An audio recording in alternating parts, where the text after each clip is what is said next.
Nah, but like, comment, share, subscribe. What's crazy is I'm still gritting. I took my damn intro off. I got tired of just like a Palo Williams. Damn, I need to put that song need to rest. Like I wanted to hit 20K, and I wanted them to delete it after 20K just because like I did it. I hit 20K solo song.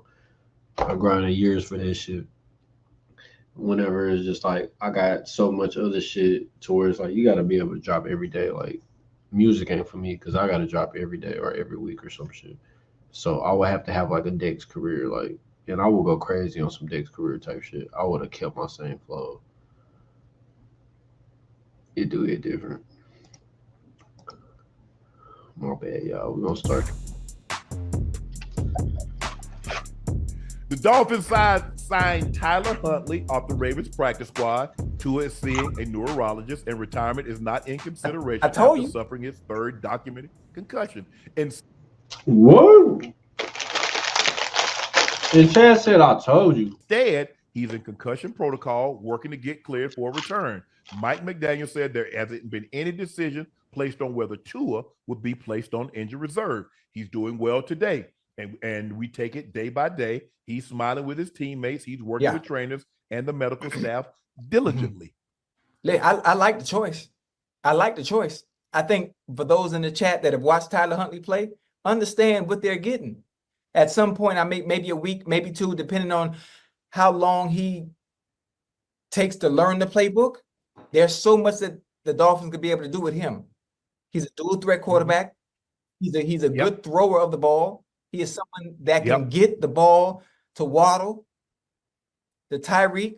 He can throw a good deep ball, but also his escapability is up to par. I'm not calling him Lamar Jackson, but if you saw when he was with the Ravens and he had to type shit, you can't really just. It's like comparing somebody to Steph type shit. When it's a nigga already breaking the records, you gotta kind of give him their flowers already.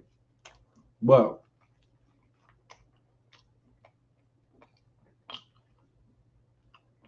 and that quarterback about to retire. He low key want to stay on the team because they got a good, decent squad. So what? He played well. He played well. Yeah, he came in and played really well. So I think that's a good fit for the Dolphins, and he needs to be behind center as soon as possible. Because if you look at the numbers, no disrespect to Skylar Thompson, if you look at the numbers and the efficiency when Skylar Thompson plays, even with Waddle and goddamn Tyreek Hill at the helm, it ain't that good. It ain't that good. So you want to be in contention as long as possible until Tua is able to come back and return, which I think will probably be week 6. I think the bye week is 5, maybe the bye week is 6. So I think Tua will come back week 7. Yeah.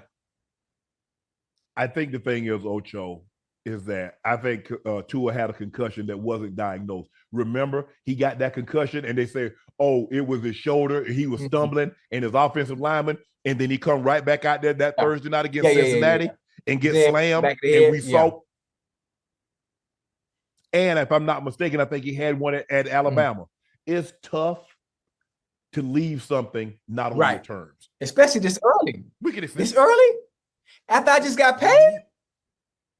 After I just got paid and I have to continue to prove myself that I'm worthy of the contract that I received, especially after dealing with the bullshit when brother Brian Flores was here. I have to prove myself, not just myself, but also to the doubters who said I wasn't worthy of being the quarterback of the Miami Dolphins. I'm not worthy of the contract that I just received. I have to prove there's no way in hell. That's why I said it as soon as it happened and we talked about it. Ain't no way in hell of retiring. Ain't no way in hell. It's just, as a competitor. Yeah. As someone that loved the game of football, like you just said, all it took you to do, all you went through, the obstacles, the ups, the downs to even get to this point in life, you think I'm going to just hang it up behind some concussions, despite the health risks long term? Yeah. Hell. Doctors don't like to get definitive because they don't know. They're like, okay, we think this. I was listening to Teddy. I went back and Teddy Bruschi. He said when he had his stroke, he said the doctor says, okay, you could be okay, but there's always a possibility. We think there's very minimal risk, but this is still a procedure. This is still surgery. The body is going to be opened up. In this situation, when my brother went to get his eval for his neck, the doctor looked at him and told him, he said, Mr. Sharpe, you get to make your own decision. But if you were my son, I would advise you never to play football again. Take one hit, huh? That was it. My brother's like, hey, 29 years of age, just come off a 94 catch, 18 touchdown season. 29. It was over. Hey, Michael Irvin, same thing, huh? Michael Irvin had he had stenosis, which is narrowing of the spine. So he got hit, boom, done. See, I think the thing is that, you know, we never think anything that's bad, traumatic, is going to happen to us. That happens to other people. I ain't gonna get no car wreck. I feel what he's saying. Oh, Joe, I ain't gonna, you know, get no Achilles, no ACL. That's not gonna happen to me. That happens to other people. And so it's hard to like, man, look, God got me. And he does. But at the end of the day, the thing is that I'm looking at, we know more now, Ocho.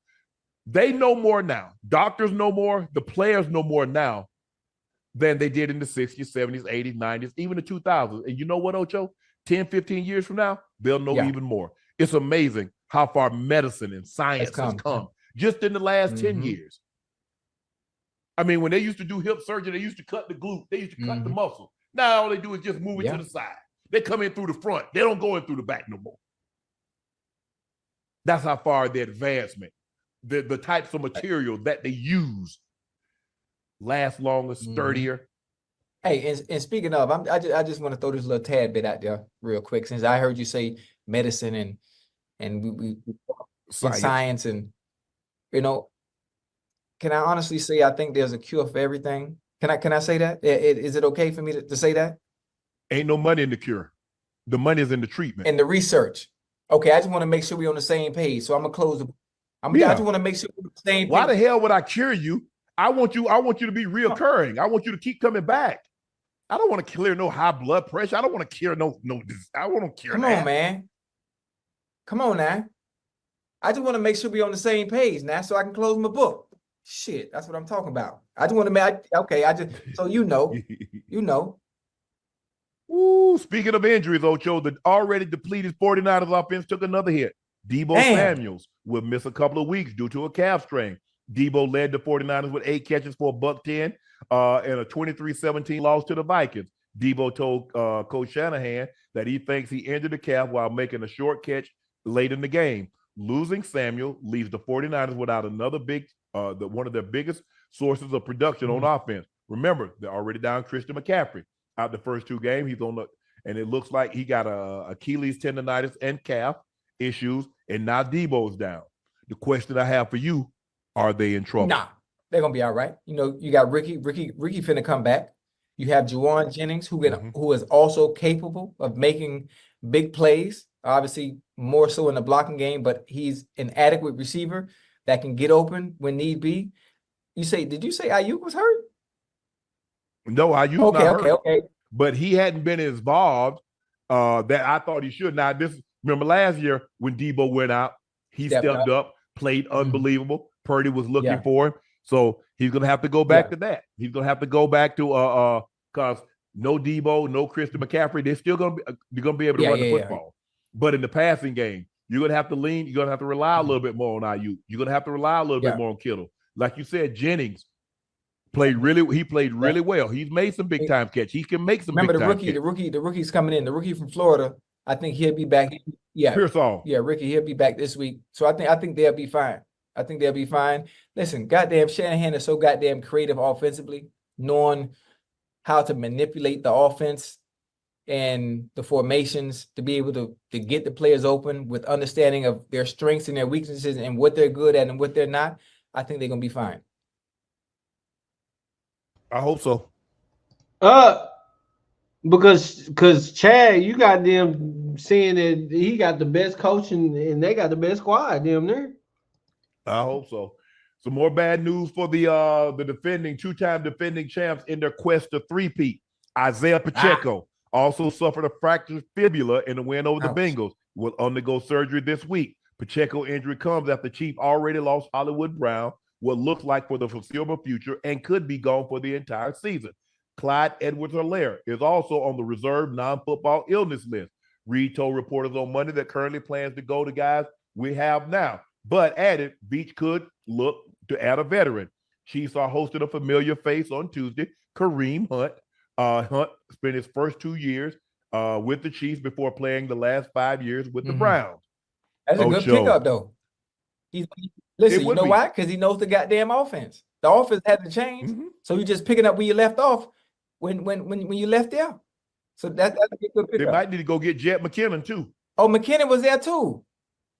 Yeah, might need to bring him back. I don't know if he signed with anybody. I don't know. McKinnon might be somewhere. He might be. Good. He can run the ball. Good at catching the ball. Pick up the blitz. But I would definitely welcome Kareem Hunt. Guy can run the ball. I still Jet McKinnon's a free agent. I think he can still. Yeah. But this look, they're already struggling to throw the football, Ocho. Their running game was Pacheco. He goes out. You lose Hollywood. Now, you kept Sky Moore. I don't even know if Sky Moore has he been up? Has he played? Has he been active for any of the first 2 games? Because I haven't seen him, Ocho. Have you seen him on the field? No, not yet. I haven't seen him get any targets. But listen, you know what? What's funny? You just said they struggling to throw the ball. They struggled to throw the ball last year too at the beginning of the season. Even with the new additions. Even with the new additions, they struggled to throw the ball. But at some point, at some time in the season, I'm not sure when it's gonna happen, everything opens up for them. Everything opens up for them. Now, I wouldn't want to base them struggling to throw the ball against the Bengals, but because for some reason the Bengals have their number. From a personnel and matchup standpoint, not actually winning the game. I'm just saying they match up very, very well for some reason. Other teams, when they play them, not so much. Right. Ocho, check this out. The stats are making the rounds today about passing touchdowns through 2 weeks. In 2019, there were 105. In 2020, there were 110. In 2021, there were 110. In 2022, there were 105. In 2023, they were 86. In 2024, there are 69. Yeah. Is the quarterback play down? Why are passing touchdowns down, Ocho, this year as opposed to what you think about it. From 5 years ago, they're down damn near 40. Yeah, that's crazy. You know what? I'm not sure. Because all the rules are in favor of the goddamn offense anyway. One of the rules, why the players you can't touch them at the DBs, you can't touch the receivers after 5 yards and all this other stuff. So you would think the offensive production, especially when it comes to touchdowns, statistically, they should be high, but they're not. I'm not sure what it is. You can blame the quarterback play, or you can blame the goddamn play calling.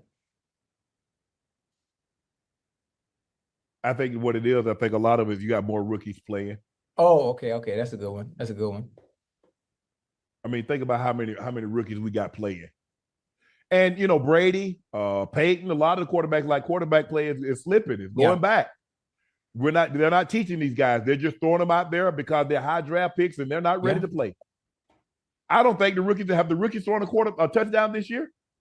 Has Jaden Daniels thrown a touchdown? Has Caleb Williams thrown a touchdown? Has Bo Nix thrown a touchdown? Has any of the rookie quarterbacks thrown a touchdown yet? Chad. No, I'm wondering if Jaden Daniels threw a touchdown against the they just played the Giants. Yes, he did. So I'm not sure if he threw a touchdown though.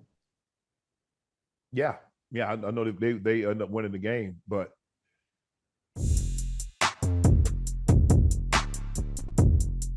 yeah, man, I need y'all to like, comment, share, subscribe, vibe. I got some more shit